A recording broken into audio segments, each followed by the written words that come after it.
내용으로 이제 한번 들어가 보도록 하겠습니다.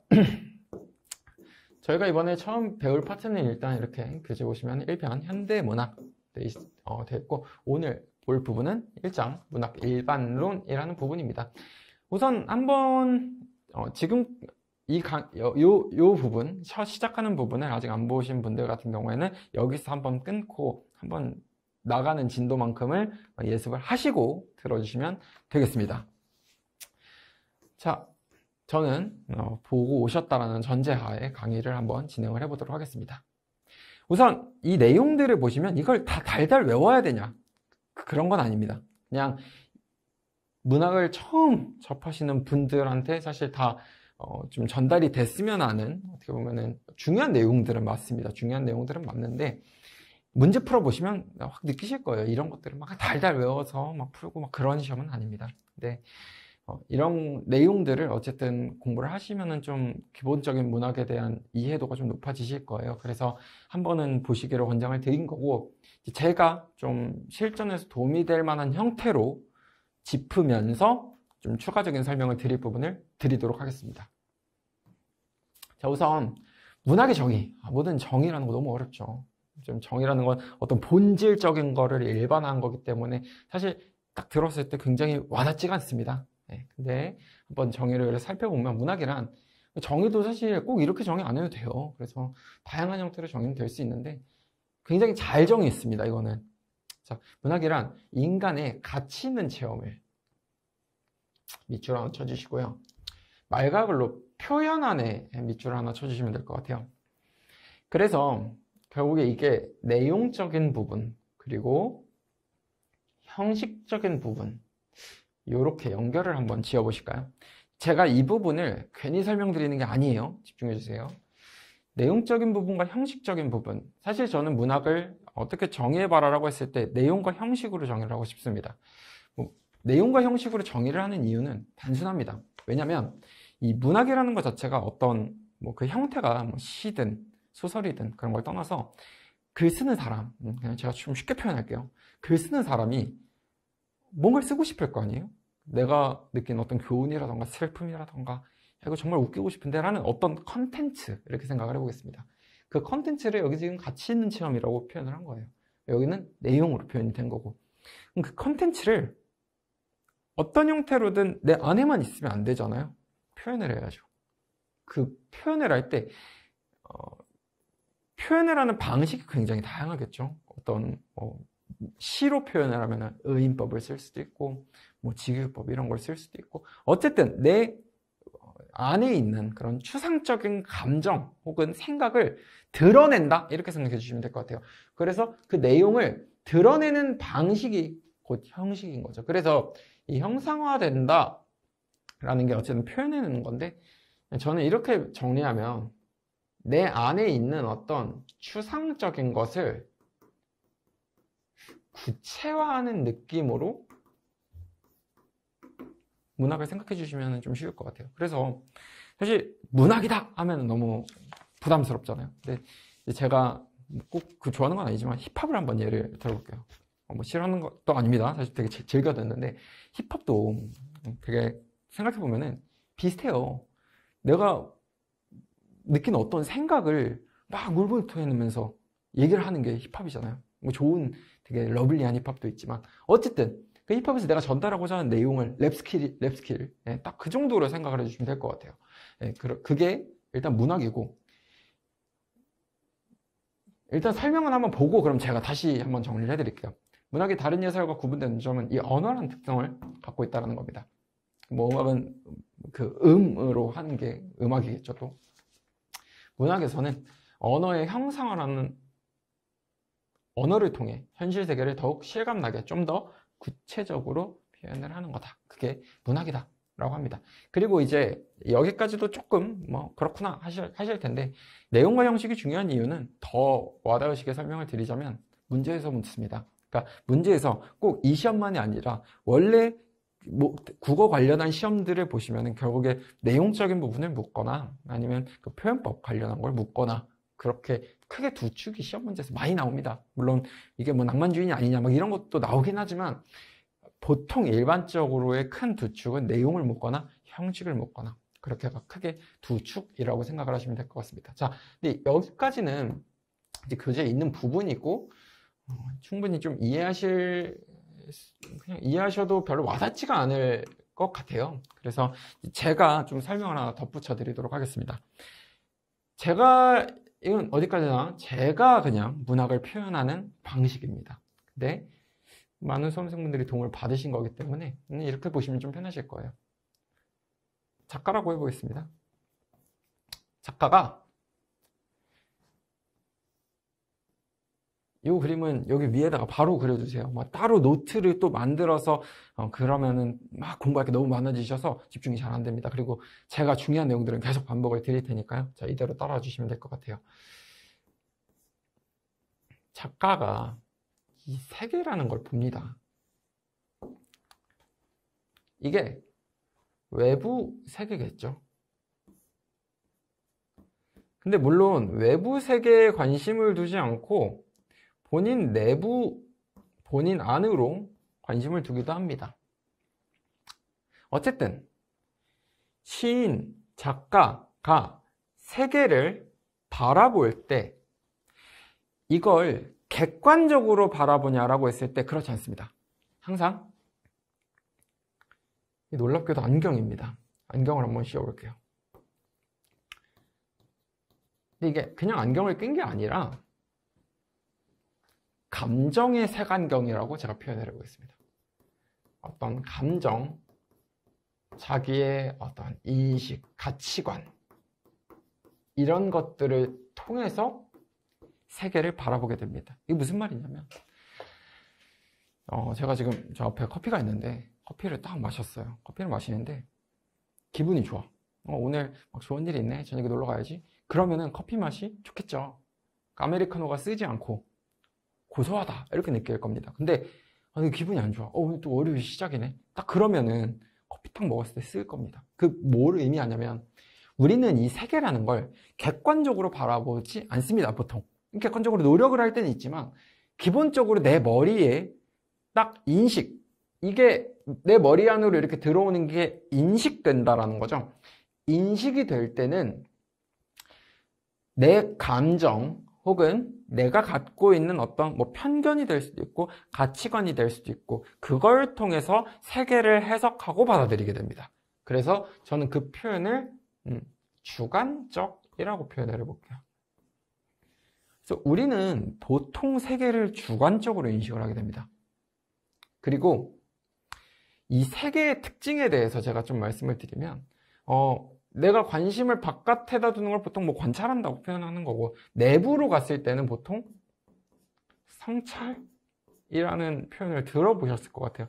성찰, 나를 되돌아보는 겁니다. 근데 이제 나를 되돌아볼 때 왜 보통 성찰을 하면은 부끄러움으로 이어지는 경향성이 많냐? 무조건 그렇다는 거 절대 아닙니다. 일단 관심의 방향이 내 안쪽으로 돌아와 있으면 성찰이에요.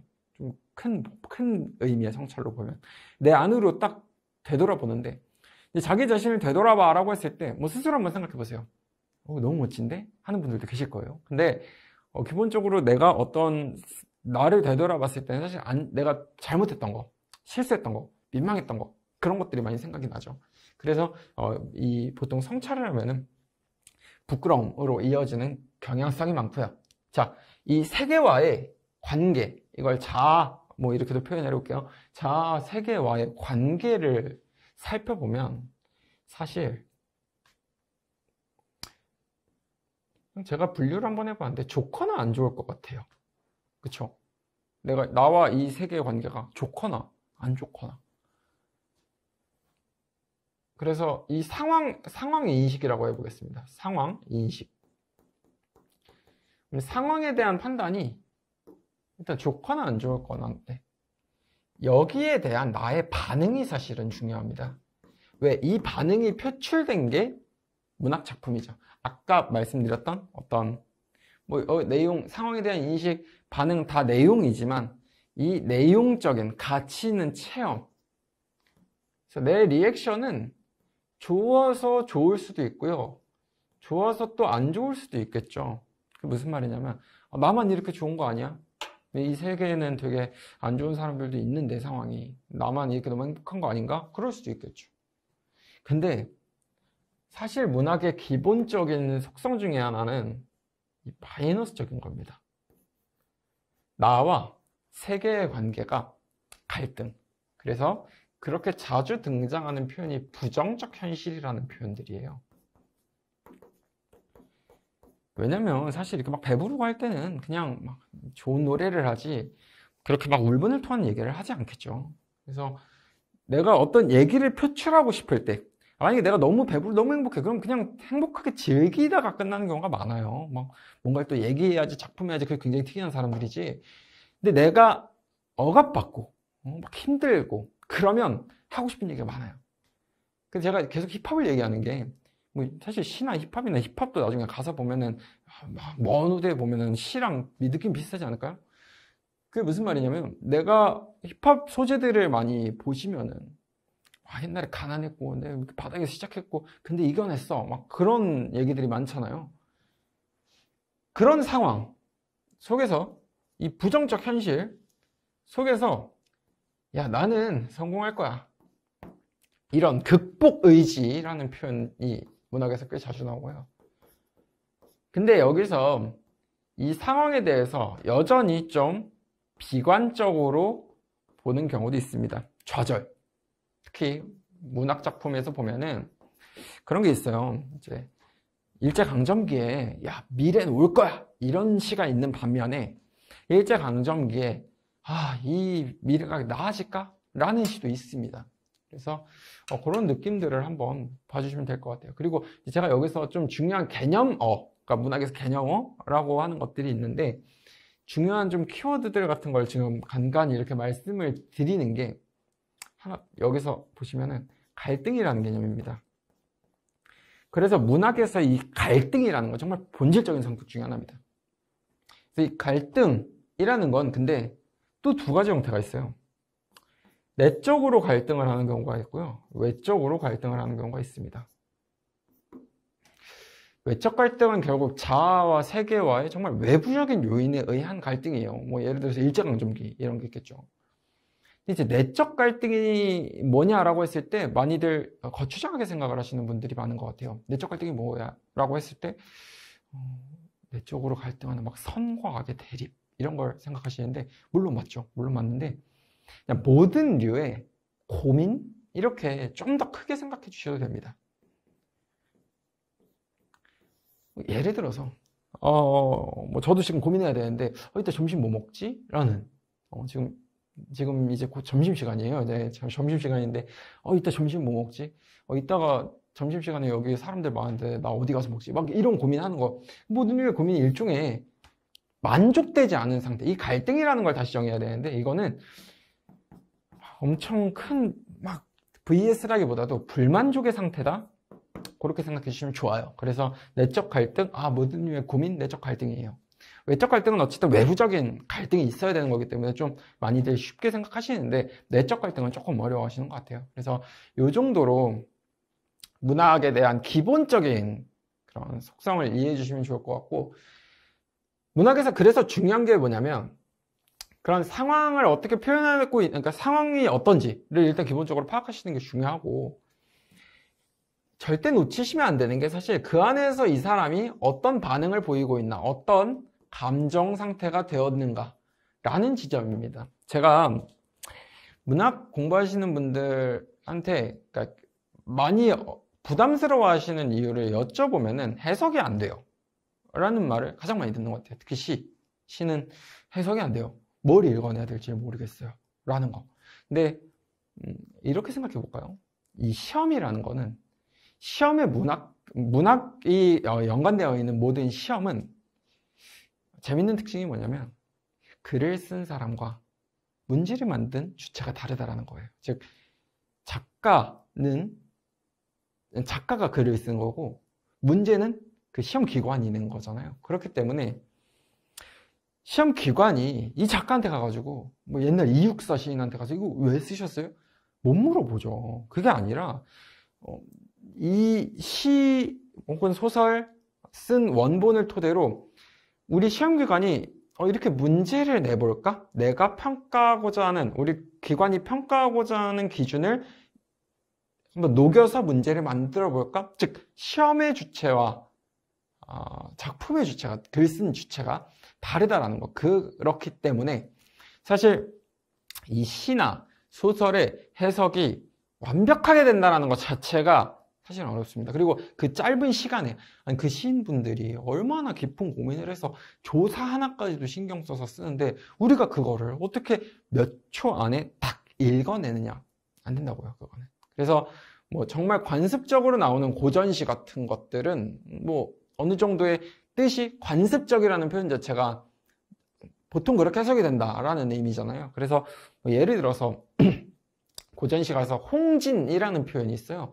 홍진이라는 게 되게 자주 등장합니다. 뭐 보통 필수 고전시다라고 하면은 많이 보실 수밖에 없는 그 단어 중에 하나가 홍진인데, 홍진의 그 단어적인 뜻을 보시면은 붉은 먼지 뭐 이런 건데, 그 붉은 먼지가 관습적으로는 그냥 좀 속세? 우리 그 현실? 그런 걸 상징합니다. 근데 그런 것처럼 우리가 어느 정도 이 시험을 준비하는 데 있어서 지식적으로 알아두셔야 하는 것들은 분명히 있지만 시의 모든 부분을 완벽하게 해석해야 내가 문제를 풀 수 있다는 건 아닙니다. 그거는 이제 문제풀이를 할 때 좀 말씀을 드릴 부분이고, 그렇기 때문에 이제 제가 지금 단계에서 좀 어쨌든 막 혼자 풀어보시고 계신 분들도 계실 거기 때문에 문학 공부하실 때 좀 팁을 드리면, 지금 해석이 안 되는 그런 부분 하나하나에 스트레스 받으시면서 문제 푸시지는 않으셔도 될 것 같아요. 한번 이렇게 해보세요.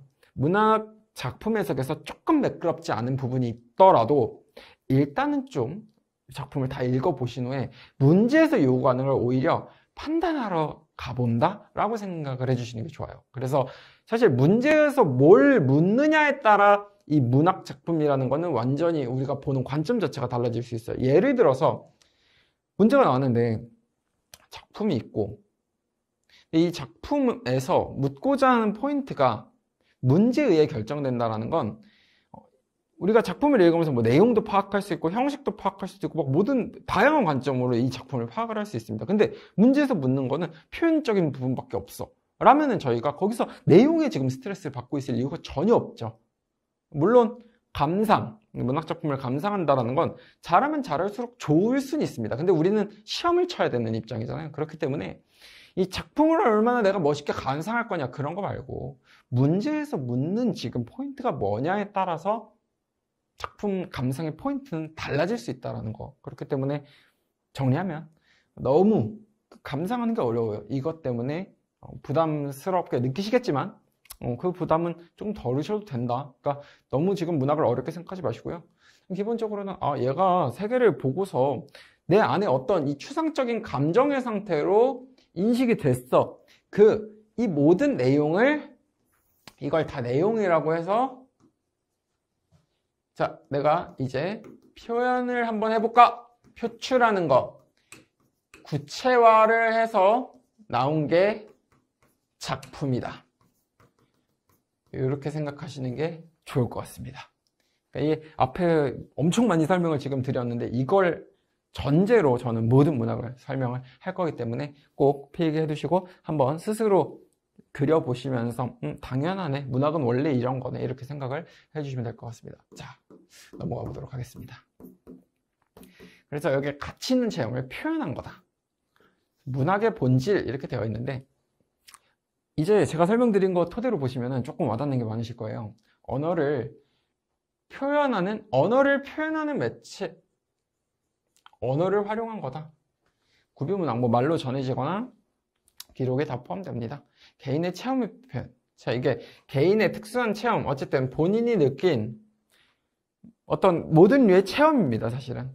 꼭 특수해야 되냐, 그건 아니에요. 개인이 느끼기에, 이거는 쓸만하다라는 게 특수한 거겠죠. 그래서 그거를 얘기를 하는데, 사실 어느 정도 보편적인 공감대를 얻는 경우, 근데 이거 너무 어렵게 생각하지 않으셔도 되는 게, 보통 사람들이 생각하는 게 비슷하다 이 말이에요. 그래서 뭐 사랑 얘기하는데 다 보편적으로 어느 정도 공감이 되죠. 그래서 보편적 사상과 일치한다. 그다음 사상과 정서의 표현, 미적으로 정화되고 정서화된 사상의 표현. 포인트를 어디서 주냐에 따라 좀 다를 것 같은데, 개인의 어떤 체험, 개인의 정서를 표현한 거다. 네. 개연성 있는 호구의 세계. 개연성 자체가 좀 생소하신 분들도 계실 거기 때문에 이게 문학에서는 기본적으로 내 주관에 의해서 세계를 만들어낼 수도 있겠죠. 근데 그래서 허구의 세계라고 표현이 됩니다. 물론 아닌 것도 있어요. 아닌 것도 있는데 일단 기본적으로 어느 정도의 내 머릿속에서 나온 것, 즉 왜곡이 됐다라는 점에서 허구라고 표현을 하곤 합니다. 근데 이게 실제 생활과 완전히 유리됐다, 떨어져 있다 그런 건 아닙니다. 어느 정도 실제 생활에서 유추된 세계다. 그래서 그런 걸 개연성이 있다. 개연성이 있어야 우리가 공감이 많이 되겠죠. 근데 이 개연성이 하니까 제가 생각이 하나 나는 게 요즘 이 강의가 찍어지고 있는 시점에서 펜트하우스라는 드라마가 시작을 했습니다. 안 보신 분들도 계실 텐데 이 펜트하우스라는 거를 제가 굉장히 재밌게 보고 있는데 펜트하우스를 보면은 정말 말이 안 돼요. 막 죽었던 사람이 계속 살아나고 막 머리 바꿨다고 막 못 알아보고 그런 거는 좀 개연성이 떨어지는 거겠죠. 근데 이제 그래, 그 펜트하우스에 설명을 드리는 건 아니기 때문에 이제 그런 건 좀 개연성이 많이 떨어진다라는 그런 거. 어쨌든 개연성이라는 건 실제 생활에서 우리가 어느 정도 공감을 할 수 있는 것. 자, 통합된 구조. 이 구체적인 미적 표현인 형상과 경험을 의식 세계로 섭취하는 정신적인 인식이 포함된다. 제가 중간중간에 다 녹여서 조금 말씀드린 거예요. 표현한 거를 우리가 머릿속으로 인식하는 것도 같이 다 문학 작품에 포함이 되는 거겠죠. 그래서 이거 그냥 한번 보시면 될 것 같습니다. 근데 이게 이제 기출인데요. 위에서 본 거랑 사실은 문제 푸는데 관련성이 있는 것도 있긴 있는데 이런 거는 사실 문학을 알아야 된다라기보다도 이 내용적인 측면이 문학에서 제가 설명드린 것과 관련이 있는 건지 사실은 그냥 비문학 글, 문장 잘 읽는 것 그런 관점으로 보셔야 되는 거예요. 제가 설명을 한번 잘 드려보겠습니다. 그러나 문학을 비롯한 모든 예술은 인간을 총체적으로 다룬다. 내용적인 걸 한번 보시면 일단 그러나라는 접속사에 대해서 좀 주의하시는 게 좋아요. 접속사라는 건 이렇게 생각을 해주시면 될 것 같습니다. 논리적인 관계, 문장의. 그래서 문장과 문장의 관계를 설정해 주는 부분입니다. 그렇기 때문에 접속사라는 거는 기능적으로 굉장히 중요한 기능을 합니다. 국어에서. 내용적으로 한번 살펴보겠습니다. 사실상 모든 예술과 학문은 인간을 위해 봉사한다. 그것은 인간에게만 봉사하고 있다. 기억 뒤에 인간을 대상으로 다루고 있는 인문과학은 인간의 어느 한 면만을 연구하고 관찰한다. 사회학은 인간과 사회와의 관계를, 심리학은 인간의 심리를 분석하고 종합한다. 어쨌든 이렇게 나열이 좀 되고 있는 것 같아요. 인문과학의 특징, 그리고 사회학, 그리고 심리학. 근데 문학은 어떤 개인의 한 측면만을 붙잡고 실험함으로써 인간을 피상적으로 그리고 단편적으로 파악할지도 모르는 단점을 먹다. 자, 여기 보시면 여기에 묶어보실까요? 어떤 개인이 한 측면만을 붙잡고 하는 것을 막았다.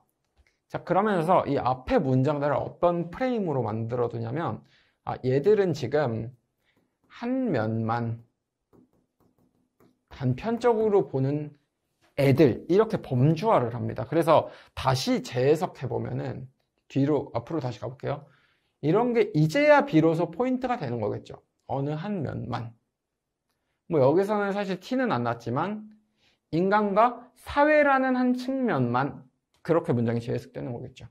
심리학은 어쨌든 인간의 심리라는 한 측면을 분석한 거야 라고 해서 지금 우리가 읽은 세 줄은 한쪽 측면만을 본다라는 그런 프레임이야. 그리고 그거에 비교 대조되는 게 총체적 한 측면이 아니라 한 측면이 아닌 것들 전체적으로 총체적으로. 자, 그래서 문학을 비롯한 모든 예술은 인간을 총체적으로 다룬다. 문학을 포함해서 총체적으로 다루는 거. 그렇기 때문에 이런 흐름이 들어갈 수 있는 거. 여태까지는 한 면만 보다가 그러나 하면서 전환을 해주면서 총체적으로 보게 된다. 이렇게 들어가야겠죠. 그래서 정답은 3번이 되겠습니다. 좀 충분히 이해되실 것 같고 인간이 단편적으로 파악될 때는 문제가 된다. 문학은 그러한 불균형을 인간을 총체적으로 제시함으로써 교정시킨다. 라는 내용입니다. 보시면 이제 그냥 우리 글 잘 읽으면 되는구나. 좀 부담 안 가지셔도 될 것 같습니다. 자, 이거는 그냥 한번 살펴보시면 될 것 같고요. 문학의 기능, 문학은 독자에게 어떤 쾌감을 줍니다. 그리고 교시적, 뭐 문학이 자체 즐거운 거죠. 제가 그냥 계속 힙합으로 예를 들어볼게요. 힙합을 들으면은, 음악들을 들으면은 내용적인 것들이 분명히 전달이 됩니다. 그래서 힙합 아니고 음악 이렇게 해볼게요. 음악을 들으실 때 내용을 들으세요? 멜로디 들으세요? 딱 그렇게 많이들 질문하시죠. 각자 다르실 텐데 취향이. 결국에 그 음에서 오는 좀 쾌락이 있을 거고, 쾌감. 그리고 내용에서 주는 어떤 교훈. 뭐 사실 저 노래 들으면서 막 울진 않아요. 근데 이제 그런 그러시는 분들도 계세요. 그거는 정말 내용에 심취를 하셔서, 문학에서 주는 어떤 교훈, 작가가 주는 교훈, 가수가 주는 교훈, 그런 것들을 느끼는 거고. 그 음에서 오는 쾌감, 그런 걸 듣는 사운드. 네. 이제 그걸 종합한다? 그런 것도 있다. 이렇게 생각하시면 너무 쉽죠? 네. 그렇습니다.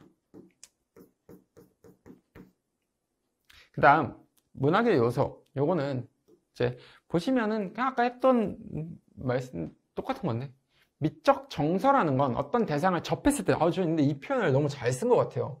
어떤 대상을 내가 일단 세계를 만나야, 그러니까 만나야 우리 머릿속에 어떤 인식이라는 게 생깁니다. 마음속에서 일어나는 걸 절제하고 걸러냄으로써 생겨나는 정서로 보편성, 항구성을 획득하게 하는 요소, 희로애락과 같은 인간의 감정. 그러니까 약간 보편적으로 공감이 되는 거겠죠. 문학을 문학답게 해준다. 그러니까 문학에서는 뭐가 중요하다? 정서가 중요하다. 상상, 어느 정도의 자기의 주관으로 왜곡돼서 어떤 표현을 해내는 상상이 있는 건데, 이것 때문에 사실 문학 해석이 갈릴 수도 있는 거고, 여러분들이 문학 작품을 완벽하게 해석한다는 게 어쩌면 허상일 수도 있다라는 거. 사상, 문학의 사상은 작가의 생각이 반영된 거다. 뭐 정서나 사상이나 어쨌든 비슷하게 표현되는 내용, 형식 너무 중요하죠. 그리고 여기에다가는 밑줄을 뭘 쳐주시면 되냐면 구체적으로 표현해내는 것. 그리고 이제 제가 하나 좀 특징적으로 말씀드리고 싶은 게 감각적이라고 많이들 표현을 해요. 시 보시다 보면 감각적이다. 뭐가 도대체 감각적이지?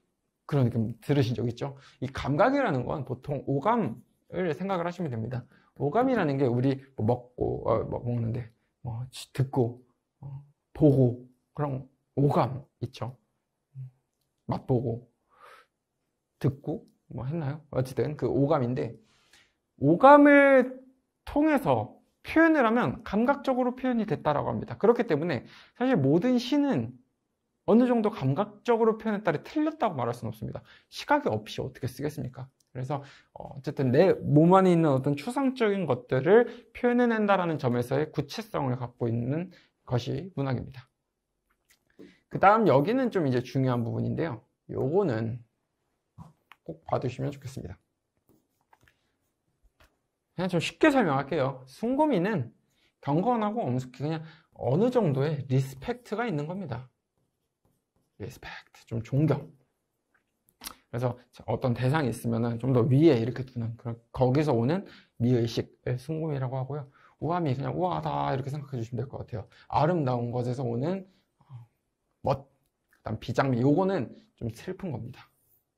슬픔이 극에 달하거나 한의 정서를 드러냈을 때 나오는 어떤 미의식. 그다음 골개미, 풍자나 해악. 자, 풍자나 해악은 사실 공통점은 좀 웃기게 표현하는 거예요. 웃기게 표현하는 건데, 뭐 둘을 구분하라 이런 건 안 나오겠지만, 풍자는 좀 나 아닌 걸 까내리면서 웃기게 만드는 거고, 해악은 뭐 그냥 본인이 우스꽝스러운 그런 느낌이 더 큰 겁니다. 어쨌든 익살스럽게 이게 중요한 거예요.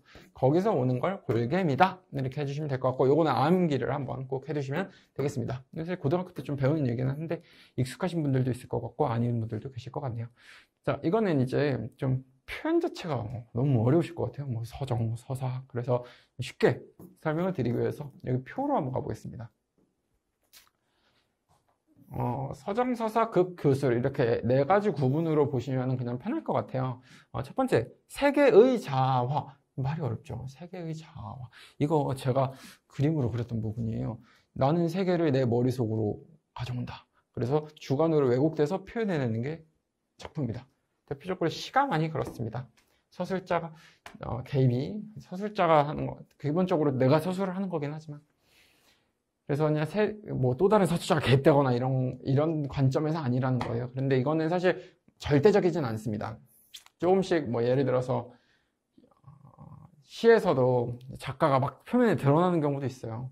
이제 표현 자체를 서술자가 개입했다라는 건 보통 소설 같은 데서 많이 쓰는 거기 때문에 수필 같은 것도 내 경험을 내가 막 드러내잖아요. 그래서 그런 것 관점에서의 서술자 개입이 뭐 있냐 없냐인데 사실 저는 요거보다도 요 관점에서 한번 봐주시면 좋을 것 같아요. 세계의 자아화라는 표현이 세계를 내가 받아들이는 거다. 자아의 세계화 요거가 조금 표현이 어려우실 것 같아요. 수필을 보시면은 내 개인적인 경험을 토대로 어떤 교훈을 이끌어내잖아요. 그러니까 오히려 내 안의 경험을 좀 일반화하는 그런 느낌이다. 그리고 소설이고 자아 세계 좀 나와 세계 속에서의 어떤 일들이 일어나는 것들을 표현을 하는 거죠. 그런 관점으로 봐주시면 될 것 같습니다. 그리고 간단하게 짚어보면 서정문학, 인간 정서나 감정을 화자의 입을 통해서 화자의 입을 통해서 얘기하는 거예요. 직접적. 근데 이 표현은 제가 이제 중간중간 나오는 개념어들 활용되는 것들은 바로바로 말씀을 드릴게요. 이 직접적으로 표현을 할 수도 있고요. 간접적으로 표현을 할 수도 있어요.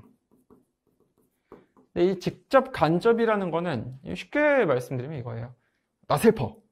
굉장히 직접적이죠. 근데 나는 눈물이 나.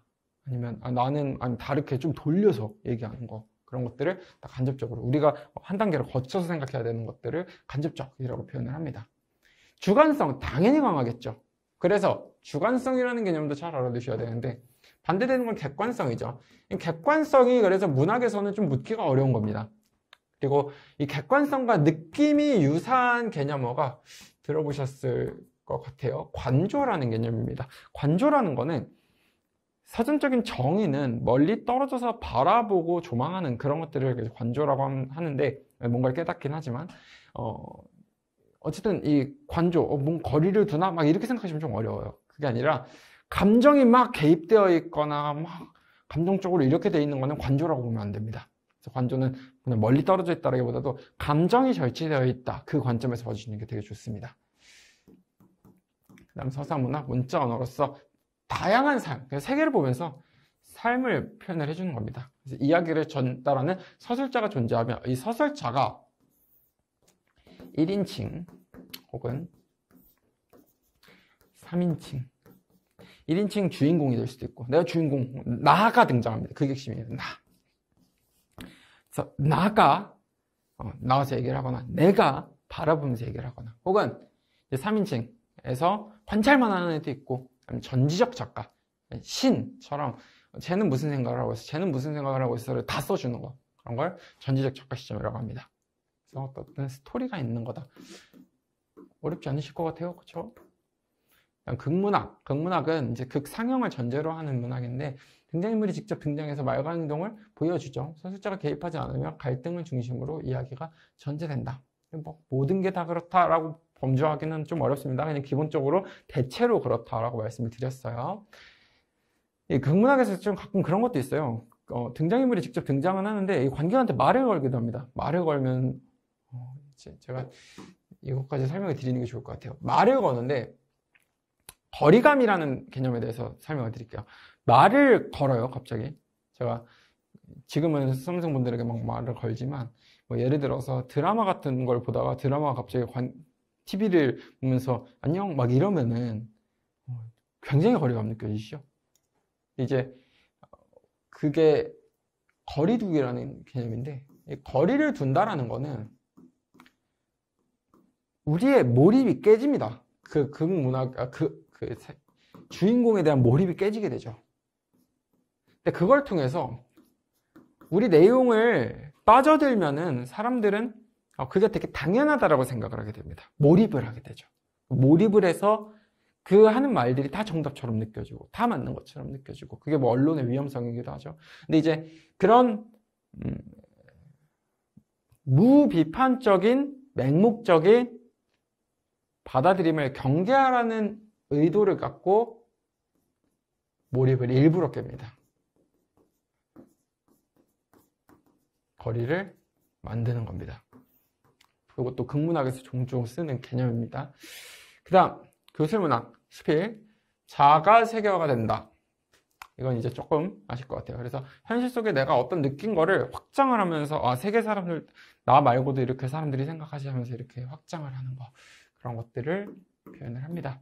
자, 그래서 이번에는 이 문제까지는 한번 살펴보도록 하겠습니다. 이것도 근데 막상 보시면 우리가 푸는 건 이런 거구나, 이런 느낌 한번 가지시라고. 자, 삼동에 배옷 입고 암혈에 눈비 맞아 구름 낀 변니도 쬐는 적이 없건만은 서산에 해진다니 눈물겹다. 자, 이걸 딱 읽었을 때 뭔가 팍 와닿나? 라고 했을 때 아니실 거예요. 근데 일단 제가 뭐가 중요하다고 말씀드렸어요. 감정 상태, 눈물겹다. 그래서 이런 것은 얘가 눈물겹군, 슬프군, 우리가 이렇게 확실히 알겠죠. 근데 여기 보시면 기억, 화자의 처지나 상황을 추측할 수 있게 한다. 삼동에 배옷 입고, 배옷을 입었구나. 배옷의 어떤 의미를 막 어렵게 묻기보다도 처지가 뭔지 알 수 있니? 예! 하시면 되는 것 같고. 눈비를 맞았구나. 화자와 중심 대상 사이를 연결하나? 라고 했을 때 사실 이 중심 대상이 지금 뭔지가 눈비를 통해서 우리가 알 수가 없습니다. 또 뭐 둘을 연결해 준다? 그렇다고 보기도 어렵겠죠. 그냥 눈비라는 거는 눈비를 이 사람이 맡고 있는 그냥 그 상황을 표현해 주는 겁니다. 그리고 디귿, 서산에 해진다. 이 3번이 조금 어려우실 것 같아요. 잘 보시면 이 문학이라는 거는 어떤 해석을 묻기도 하지만 꼼꼼하게 보시는 게 굉장히 중요합니다. 삼동의 배옷을 입고 암혈에 눈비를 맞고 있는 거예요. 그런데 지금 내가 있지 않은 이 서산이라는 곳에 해가 지니까 나는 슬픈 거야. 그래서 화자가 머물고 있는 지금 공간과는 어쨌든 다른 곳에 지금 해가 지고 있는 거죠. 그래서 나는 슬퍼하는 거고. 그래서 이 3번은 맞는 선택지가 되겠습니다. 다음 눈물겹다. 슬프다. 직접적으로 표출이 되고 있다. 이렇게 보시면 될 것 같습니다. 그래서 지금 문항들을 간단하게 살펴보았는데 이제 보시면은 개념적으로 지금 교재에 나와 있는 것들 뭐 굉장히 텍스트도 많고 하시겠지만 한번 그래도 다 보시고 문제를 보시면은 문제를 보는 좀 깊이 그 문항의 선택지들에 나오는 표현 하나하나들이 더 많이 와닿으실 거예요. 그래서 처음에 말씀드린 것처럼 예습하시고 제 강의 듣고 그 다음 복습 한번 하시면서 여기 있는 내용들을 좀 한 번 더 곱씹으시면 훨씬 더 이해가 잘 되실 거라 생각을 합니다. 자, 그래서 이제 이 이후 부분 나가도록 할 테니까요. 거기를 또 예습하고 강의 듣고 복습하는 그 시스템으로 계속 따라와 주시면 될 것 같습니다. 첫 강 듣느라 수고 많으셨습니다.